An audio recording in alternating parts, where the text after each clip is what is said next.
Hello and welcome back to Football Manager 2020 with Newcastle United. We're back a little bit earlier than expected because Burnley, for some reason, are top of the Premier League. So I thought we'll come back and play Burnley. In between episodes, we've played 4 league games, which isn't a huge amount, but we've actually done reasonably well. We drew 0-0 with West Brom, not the best performance. We then just about managed to scrape past Brighton, 3-2 in this one. Matthias Jakobsen with 2 goals. Nicholas Monasterio also scoring against Swansea in the Carabao Cup. We go through just about in this one as well. 2-1, Matty Longstaff and Nicholas Monasterio. Against Leicester, we were not very good. We deserved to lose 1-0. We played a friendly against Borussia Dortmund and beat them during basically an international break. I wanted to kind of give some more players a little bit of fitness. You'll also probably notice, I don't think you can actually, Abdulkadir Omar played as a centre-back for this. Don't know why. And then against Liverpool, we did something a little bit special. A 2-1 victory. Joel Linton opened the scoring. Lautaro Martinez scored very quickly afterwards. And then Matthew Mori, the right back, scores himself a goal in the 83rd minute with just 7 minutes left to play. We've picked up an unexpected victory against a very good Liverpool side. And it means, league table-wise, we're 9th. I know it's still early days, it's still very early days, but we are 9th. We are already 4 points clear of the bottom 3, which is ideal. If we can pick up 3 points against Burnley, which they've not lost all season, so it's unlikely to happen. It's Burnley, they're not that good. I've had a look. They haven't been taken over by a consortium or anything like that.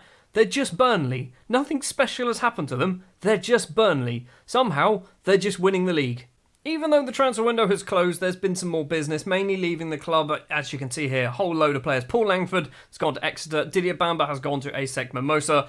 Bamba is probably not going to make it at this level of football, unfortunately. Glenn Nichols has gone on loan to Accrington. Bradley Coulton to Exeter. Gayozo Pap to Barrow. Jamie Duffy to Crawley. Dave Harris has gone to Blythe. And Sebastian Druniak has gone to Chorley. Now, one of the reasons why we're doing so well, I say so well, we've won 2, we've drawn 2, we've lost 1, but I'm being sensible with my tactics. We've got the 2 formations, but we've got the 5-3-2-2-2, whatever it is, the tiki-taka one, and we've got the 4-4-2 or the 4-2-4. I worked out that the 4-2-4 is good against teams that we should be beating, the other one is good against teams that we shouldn't be beating. So that's what we're going to try. As Burnley are top of the table, I'm going to assume they're a team we shouldn't be beating. Which is why we're going to go for the 5-2-1-2 wing-back custom vertical tiki-taka, which still hasn't ever had a name change, and I don't think ever will now.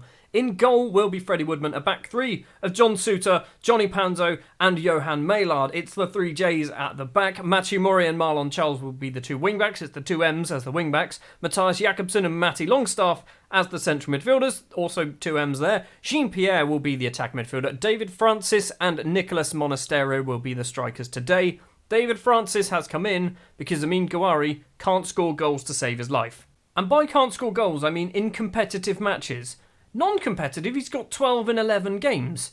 In competitive, he's got none in 5. If we literally just do all teams in friendlies, admittedly they're quite junk, quite a lot of them. So he scored 2 against Poole for the under-23s, scored 2 against Blythe, scored 3 against Yiteng, scored 2 there, 2 more there, another goal there, 1 against Oldham, 1 against Port Vale as well. So he loves to score goals, just not for the first team. One of the reasons why Burnley are doing so well is a certain Timothy Weah. He has scored 4 goals in 5 games for them so far this season. Apparently he's a winger, they're playing him as a striker. He's doing good. He's got an average rating of a 7.8 in just 5 games.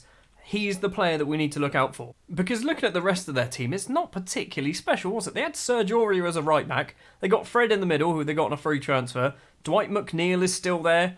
Then, I mean, there's Callum Chambers. Hold on. I think Serge Aurier's their centre-back. Aurier's there, Chambers is there. I mean, it's certainly not the way round I'd be playing it. But fine, there is a highlight taking place, 6 minutes on the clock.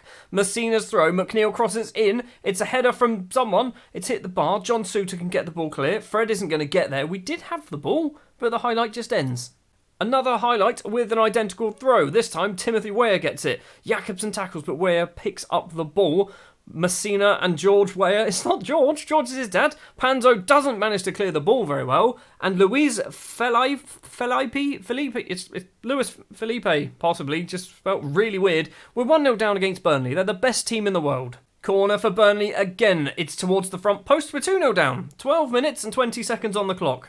I don't understand why they're so good at football. Woodman with the free kick. Johnny Panzo, forward, finds Jean-Pierre. Lovely spin, nobody was there though. Jakobsen to David Francis, the Trinidad and Tobago international. Matu More is down that right-hand side. Is he going to cross it in? Gets past his man, gets tackled. It's a foul. Is it a penalty? It is not a penalty. It's going to be a free kick, which means Dwight McNeil can pick up a yellow card. I'm assuming Jean-Pierre is going over to take it. McNeil's being told to calm it down. Jean-Pierre, the Brazilian, has put the ball on the floor. Where is he going to go? Towards the back post. Messina heads clear. Now Timothy Weah can run free. He's got 3 Newcastle players to get past. Marlon Charles is the rock at the back there. He's not a rock, he's a left back. Throw for Messina on the left. This is probably going to be their 3rd goal, isn't it? It's Fred in the middle, the former Manchester United player. Fred gets it back from Messina. Passing between the pair of them. We've got 2 players on Fred, and we're still not getting the ball off of him. It's gone all the way back to Cragno, maybe, the goalkeeper. Forward to Callum Chambers, the right back, with Serge Aurier as a centre back, which doesn't make any sense to me, but it's clearly working. Chambers to Aurier, lumps it forward. Timothy Weah controls it, gets behind his man. It's a good save from Freddie Woodman. John Suter can keep it in. Something isn't working. It's definitely not working. We've got a corner. Jean-Pierre's corner comes in. Nobody was there to collect it. Luis Felipe is going to run the ball clear, who is already on a hat-trick. Just smashes it upfield. Finds Dwight McNeil. What a pass that is. He's got past his man. Freddie Woodman can hold on to the ball. Dwight McNeil did everything right there.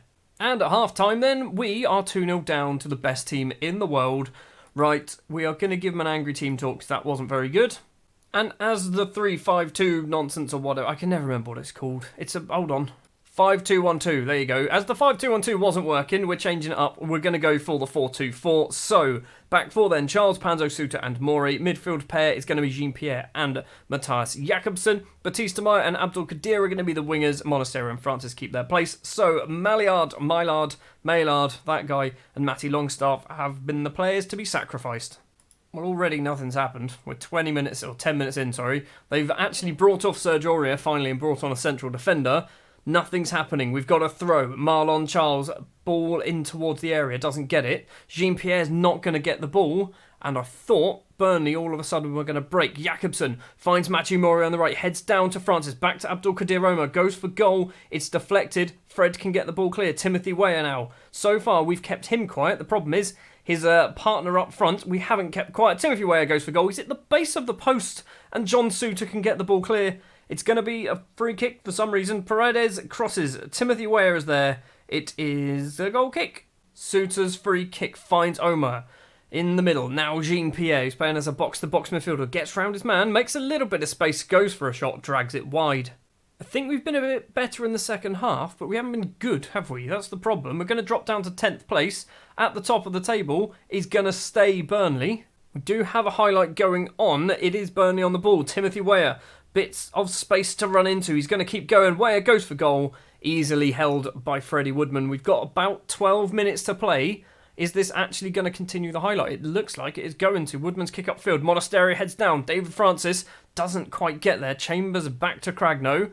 And now Burnley potentially going to be building from the back. It's gone all the way back to the keeper again. We had 3 players closing down the goalkeeper then. 3. Why do we need 3 players closing down the goalkeeper? Oh my word, I think he was onside. Luckily, he had to stop. He's gone for goal from a long way out. He smashed it wide of the post. We are going to lose to Burnley, and we've deserved to lose to Burnley. What's happened? What has happened in Burnley? Well, that was absolutely shocking. Come the end of the match, Abdul Kadir Omar was on a 6.1, Batista Meyer 6.3. We just didn't do anything. It was just a pretty boring result. I'm not going to shout at them. I'm just going to say I'm far from pleased. And then I'm just going to ask the assistant. Right, I'm thinking Abdul Kadir Omar's going to get shouted at himself. Okay, looking at it, he's only played 45 minutes, so I think it might be a bit harsh to shout at him. I'm not going to do it. If he played the full 90 and was that bad, I'm going to be a little bit more, I was going to say harsh. I guess it is harsh. Yeah, I'd shout at him if he played the full 90 and got a 6.1. Well, that is going to do it then for this episode. Next episode, what are we going to do? Where are we going to go? We're going to go Bournemouth. I think we're going to skip the Manchester United and the Man City games. We're going to skip the Sheffield United game. We're going to go to the end of October. Hopefully, we've picked up, to be honest, I want 3 points from those 3 games. I don't care where they come from, as long as we get 3 points. I'm clicking the Sheffield United one because we should be getting 3 points from that one. Thank you very much for watching this episode of Football Manager 2020 with Newcastle United against the best team in the world, Burnley, top of the table, 6 games, 4 wins, 2 draws, 0 defeats, 14 points. They are running away with this league. If you did enjoy this episode, do remember to leave a like. If you want to see more, hit the subscribe button, and I'll be back next time with the matchup against Bournemouth.